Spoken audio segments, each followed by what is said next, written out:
ప్రపంచంలోనే చెత్త డిజైన్ కలిగిన ప్రొడక్ట్స్. నెంబర్ 1. ఫ్రెండ్స్, మనలో చాలా మందికి టెడ్డీస్ అంటే ఇష్టం. కొంతమంది అయితే వీటిని పక్కన పెట్టుకుని మరీ నిద్రపోతారు. అయితే ఇప్పుడు ఈ టెడ్డీని చూడండి. ఏముంది, బానే ఉంది కదా అనుకుంటున్నారా? ఒక్క నిమిషం స్వెటర్ తీస్తాను. ఇప్పుడు చూడండి.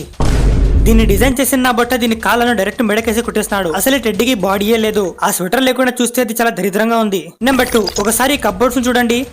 ఏదో తేడాగా ఉందేంటి? స్కూల్లో పిల్లల కోసం కబోర్డ్స్ తయారు చేయండి అని స్కూల్ వాళ్ళు ఒకరికి కాంట్రాక్ట్ ఇచ్చారు. అండ్ వాడు దాన్ని ఇలా డిజైన్ చేశాడు. అరే, నీకు ఈ షేప్ కాకుండా వేరే షేపే దొరకలేదా?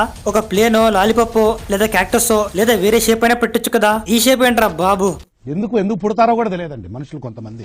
నెంబర్ 3. 2008లో ఆనజెట్ కాస్టర్స్ అనే డిజైనర్ ఈ కాన్సెప్ట్ హిల్స్ డిజైన్ చేసింది. ఇందులో అసలు వీళ్ళకి ప్రొడక్షనే లేదు. అండ్ ఇవి వేసుకుంటే మీకు కాళ్ళ నొప్పులు రావడం గ్యారంటీ.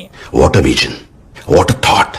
పిచ్చోలు అయిపోయారు మా టీం అంతా. నెంబర్ 4. ఫ్రెండ్స్, ఒకసారి ఈ అద్దాలను చూడండి. దీని సైడ్స్ కి ఇలాంటి స్పైక్స్ ఉన్నాయి. పెట్టుకున్నప్పుడు బానే ఉంటుంది, బట్ దీన్ని తీసేటప్పుడే ఇవి చేతులకు గుచ్చుకుంటాయి. దీన్ని డిజైన్ చేసినట్టు నాది ఒకే ప్రశ్న, అసలు మీకు ఈ ఆలోచన ఎలా వచ్చింది? నెంబర్ 5. మహిళలకి బ్యాగ్స్ తో ఉన్న అబ్సెషన్ ఏంటో నాకైతే అర్థం కాదు. ఏది పడితే అది కొనేస్తుంటారు. అయితే ఇప్పుడు ఒకసారి ఈ బ్యాగ్ ను చూడండి. దీన్ని డిజైన్ చేసిన డిజైనర్ ఈ బ్యాగ్ లో లిటరలీ ప్లాస్టిక్ హ్యాండ్ పెట్టాడు. అది ఈ బ్యాగ్ కి హ్యాండిల్ లా పనికొస్తుంది.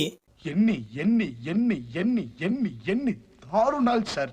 ఫ్రెండ్స్, నిజమైన హ్యాండ్ బ్యాగ్ అంటే ఇదేనేమో. ఎల్లప్పుడూ ఫిజికల్ కాంటాక్ట్ ఉండాలనుకునే వారికి ఇది పర్ఫెక్ట్ బ్యాగ్.